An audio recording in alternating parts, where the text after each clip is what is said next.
The way we speak is a reflection of who we are and who we hope to become. In many ways, language embodies identity.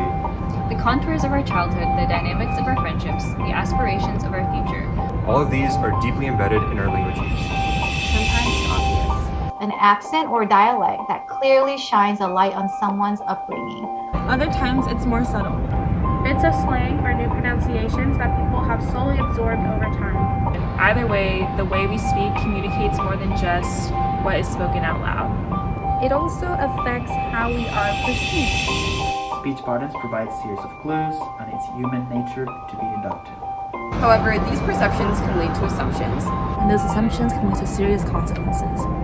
In the U.S., speakers with accents or regional dialects can be faced with many obstacles, from difficulty communicating to barriers in professional development. However, both speakers and listeners play a role in conversation. The language attitudes held by listeners are also an essential contributor to communication and miscommunication. The way we speak is a reflection of who we are and who we hope to become. But as listeners, how do we perceive the identities of others? And how do we act on them?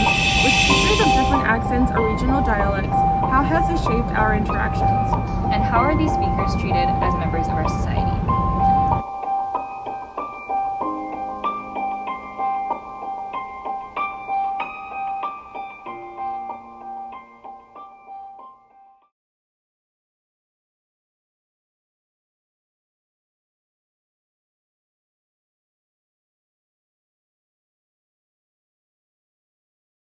Hi, my name is Ajit Mohan. Hi, my name is Kano Kelly. So hello, my name is Pablo. Hi, my name is Divya Nagarajan. Hello, my name is Christina Salas. Hi, I'm Gordon Kanyan. Hi, my name is Emily Nguyen. Hi, I'm Suihan Yang. Hey, I'm Kiran Thirukanda. Hi, my name is Gloria Sacuan. Hi, my name is Maggie. Hi, I'm Angelica Sanchez.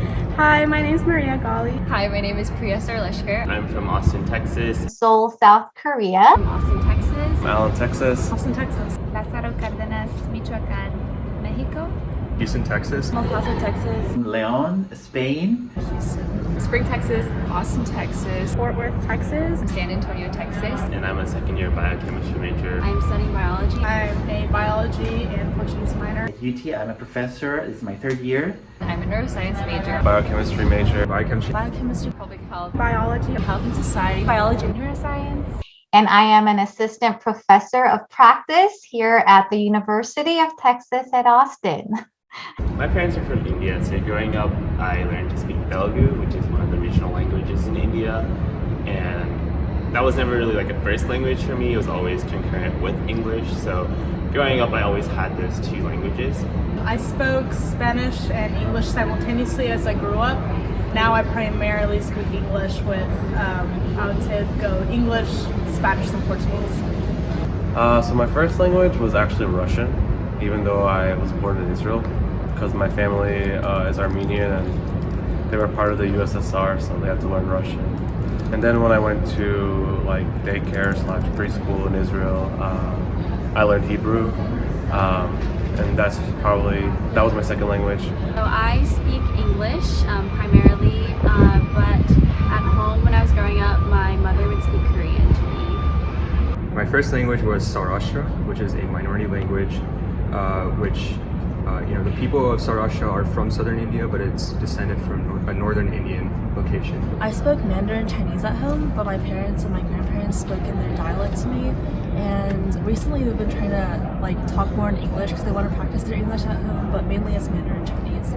So I speak fluently Spanish and English, but my uncle actually married into her family, so I speak a little Korean. So I grew up first speaking Vietnamese. It was like my first language that I learned, and then by the time I was around like 4 or 5, I started learning English because you're going to preschool. I actually had to go to speech therapy when I was a kid because I didn't know how to talk. I was a really slow learner, so growing up it was kind of hard for me to communicate with my parents, but now I speak more English. I kind of lost my fluency in Vietnamese, but I relatively speak both. Yes, well, I've been speaking Spanish mainly. Well, it's my mother tongue. I learned English since primary school, so I think it was maybe 9 years old. So for such many years. Growing up, my parents are immigrants from Egypt, so I grew up around Arabic for most of my childhood. So now I only speak English fluently. I understand quite a bit of Marathi, which is my mother tongue. Growing up for the first 3-4 years of my life, my parents pretty much exclusively talked to me in Marathi, so I was very fluent at the time, and then they cold turkey stopped. I speak Korean and English. I grew up mostly speaking English, but also my parents spoke Tamil in our house. I moved to the US when I was 18 years old, and I had to learn English at that time. It took me about a year to actually learn it and feel confident to begin taking college level courses, because that's kind of the reason I came here, to study. So I've been I guess speaking English for the past 4 or 5 years, but I still speak Spanish at home. I think everyone has a little bit of a different dialect when it comes to English. I think even when I speak my own native language and then I try to incorporate English into it, I think the way that English sounds then is different than the way the English sounds now when I'm only speaking English. So yeah, I do think, and I think maybe depending on who you're talking to, it could somewhat change. I think when I speak English to my family, even just pure English is not the same as when I speak English to everyone else. Not only do dialect, Texan dialect, I feel and social media obviously dialect, but I do feel like I have a slight accent when I do speak. It mainly comes on when I'm nervous or where I'm in academic events for sure. But I do have an accent when I speak English. I sometimes have a little country accent when I speak English, especially when I say y'all. I say y'all a lot. I do say y'all. I think I have a slight accent. Maybe when I listen to myself on video, I'm oh, I don't speak as naturally as I want to. But I think for an immigrant who wasn't born here, it's pretty much as close as it's gonna get. What's interesting is because Marathi was my first language, and my parents both have Indian accents when they speak, and my mom learned English growing up, but she learned British Indian English, so the way she pronounces words is differently. I had a little baby Indian accent when I was 4 or 5.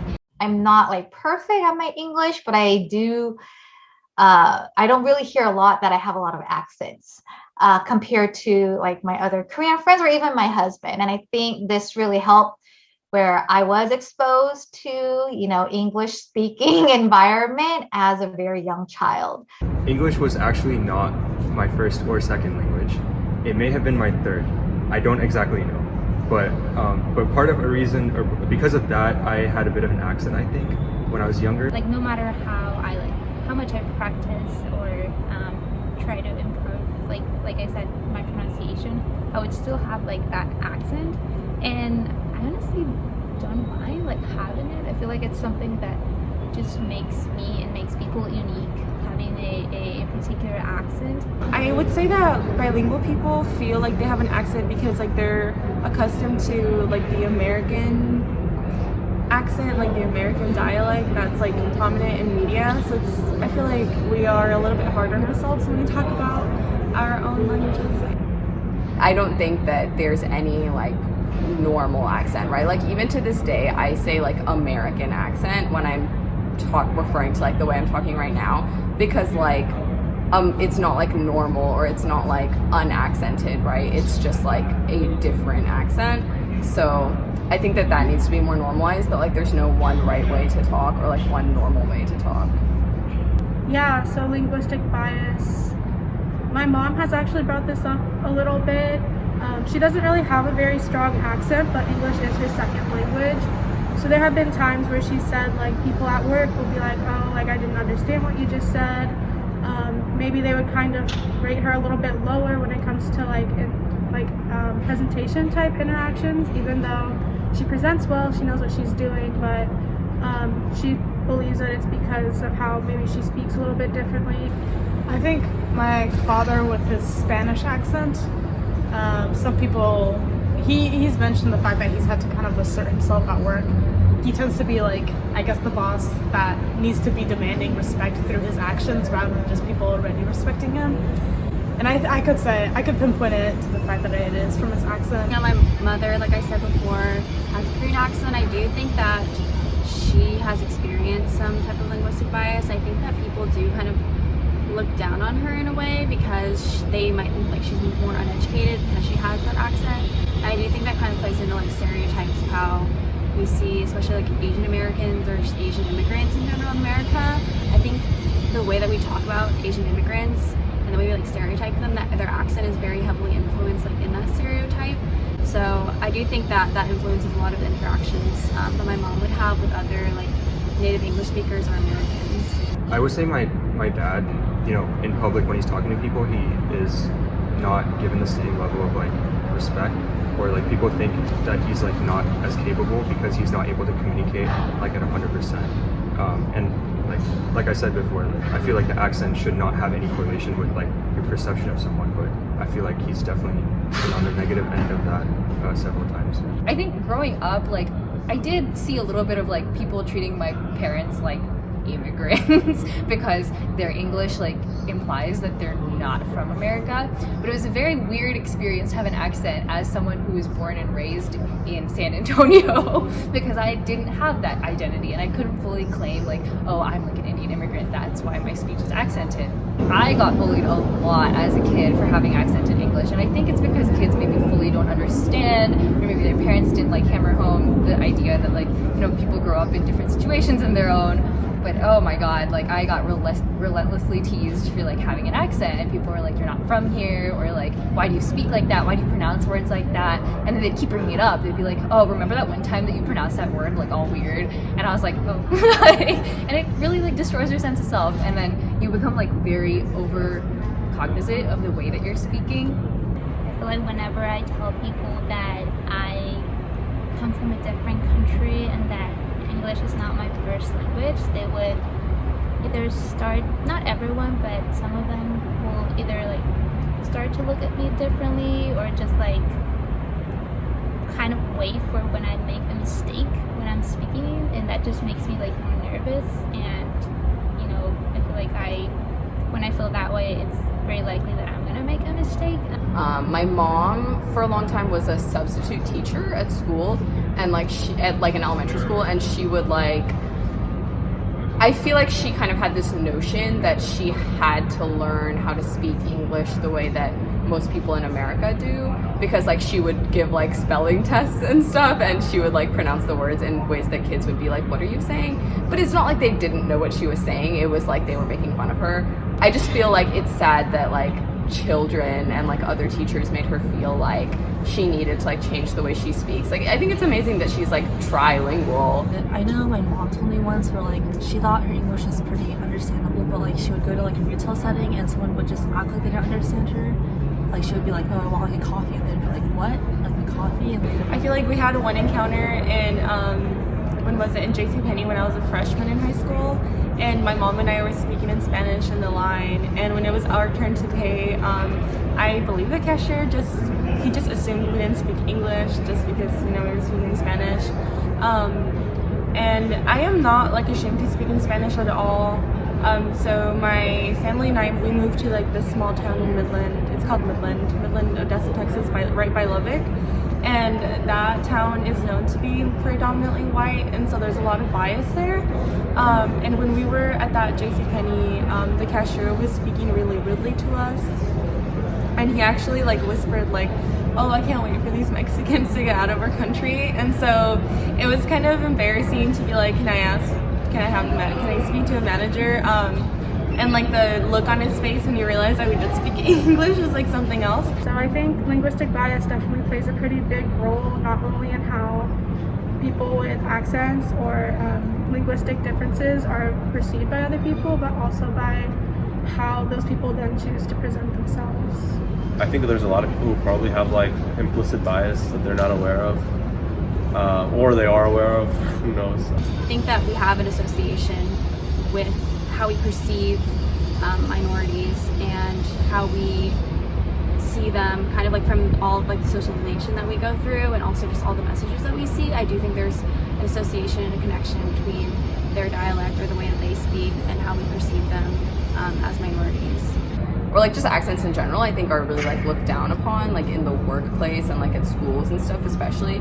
But it's like it doesn't make you any less smart or like intelligent or like make your English like knowledge any worse just because you grew up a different way or like you spoke a different language first, right? There's been like I feel like there's been so many times in which like someone who has an accent is trying to order something or talk to someone else, and the other person speaks to them like as if they're slow, like they speak very slowly, and it's kind of, I feel like it's very ignorant. There's a lot of ignorance towards people who have accents in the U.S. especially. And it kind of ties back to the idea of like, oh, like you're foreign. And a lot of the biases I've seen, and I've seen with people I know, is really that idea of like maybe you don't really know what you're doing, maybe you're not really that educated, even though it's like someone speaking pretty well in a different language, just with a little bit of an accent. So it definitely, I think it definitely shapes the way other people perceive you in that way. For people to hear me being able to speak English fluently with minimal accent or minimal to no accent based on what I've been hearing, that actually gave me a more positive feedback where people will be pleasantly surprised. And it did help me also with professional agendas that in a different way suggest that if I did have accent, would this alter, change their impression of me? If I had a very strong accent, which I think is still completely fine if I can deliver my message. I do have a question, would that impact my interaction with my students? I noticed like a lot of my professors, but also a lot of my like the grad student TAs and whatnot, like I'll see in my lab, a lot of them are immigrants with very strong accents. And I noticed like the comments that students make that they're like, oh, like this professor doesn't speak, like I can't understand anything that they're saying. And I'm like, are you trying to listen to them? Because I think a lot of times students will just like write off like, oh, they have an accent, I won't be able to understand them. And then they don't even try to listen. And then it puts like this onus of like responsibility on the person speaking with an accent to like do extra work to make up for the fact that they have an accent. And I can just imagine like a class evaluation saying like, oh, I couldn't understand you, and then that like sitting with that person and then making them feel like they have to do all this extra labor just to make up for the fact that they have an accent. Yeah, actually, I think that learning English as my third language and listening to my parents speak with their accents, I think it's actually helped me understand people with different accents a lot better than my friends. Like I know I've had plenty of professors like at UT who are not from here, not from the US, who moved here like in the last few years. They have strong accents. I honestly never ever had trouble like understanding anyone. People who I think are like very nice, open-minded people will make comments about people with accents and be like, oh, I don't understand them, or like their accent's so strong, or like I won't take this professor's class because they speak with an accent. And like that just, I just think to myself, like, that could be my parents. Like every time, I'm like, that is my family. Like that, I don't know. It hurts, and I'm like, those people probably have such like trauma from like being told that they're not good professors because they speak with accents. When I see someone like clearly not trying to understand someone with an accent, and just being like, I'm sorry, I don't understand. Like that just like really pisses me off because I imagine myself in that situation, like not being able like saying something like relatively clearly, but the other person is like just so thrown off by my accent. I just wish more people would just try to understand others with an accent like harder. A lot of people do, most people probably do, but I think I'm just like, when I see those few people who don't try, like kind of pissing me off because I used to be like that, There are a lot of like extremely intelligent people who learn English as a second, third, or even fourth language, who speak accented English, and that doesn't have anything to do with like their ability, like outside of like the language speaking, but I feel like there's some kind of bias. A lot of times minorities do have to code switch, and I know that's definitely a large aspect of like African American culture, having to change your voice into almost like a white accent when you're going to an interview or working in a predominantly white space. I think that definitely has an impact on how people like perceive African Americans and just any other minority group. One of my best friends, she's black, so I guess in black culture they have that kind of like twangness to their accent when they speak, and I know sometimes for her she can't like show that off because like some people might consider that as like oh, she's so ghetto or something like that. So she has to change the way she speaks. I'm like volunteering in a hospital, and like most of my stuff is front desk. So I see patients coming in, and usually like when they're Spanish speakers and they don't have like a very good like English, like they don't know a lot of English, they seem almost like shy to talk. And I can definitely tell like the nurses sometimes they'll like be a little bit like curt and like impatient when they can't like express themselves in perfect English. They'll just be like, why can't you do that? They're like already like short-tempered. So I definitely see it in like the hospital setting. You know the idea of like old wealth? I feel like that exists also in like language, in that like you can't be a part of like the elite American classes unless you've been in America for several generations. And it's really interesting because I was like volunteering at a UT event that was being held, and like the Board of Regents was there, and like there were a lot of like very important like UT system people. They all are like older Southern folks with like Southern drawls, and like I can like everyone there spoke the same way. And I was like, I could never imagine like my parents being here. Like I don't think they would be let into this space just because like it doesn't feel like they're from Texas, or they're like not from America yet. Like even me, I feel like I'm not from America yet because I mess up my W's and my V's. Like I still struggle with aspects of language, and I feel like unless you like perfected the American English, it's like the way that you can rise to the ranks, you can be really smart and really successful maybe in your career, but you're never going to be a part of that like elite. Like I'm never going to be elected to the Board of Regents maybe because I'm not the perfect American yet. It's like those old money elite spaces, I don't think that you can enter unless you assimilate it to the nth degree. I think when you hear different subdialects in the US, you immediately place them in like a cultural situation. Like you hear an accent and you'll be like, okay, this person is from this state or this region or this culture. And then like just because they speak a certain way, you immediately like attach a whole bunch of other potential stereotypes to them. Could be negative, could be positive, but either way, it's still a stereotype, and that's harmful. And I think that's just human nature, like when you meet someone for the first time, you try to fill in an image of them, like before you know like everything about them, right?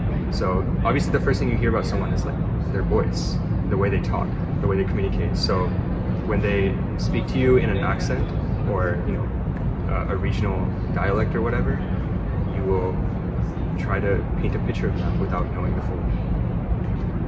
all the details. So I think people will judge you no matter what. So like we have like all these like implicit biases in our minds that we don't even realize that we have.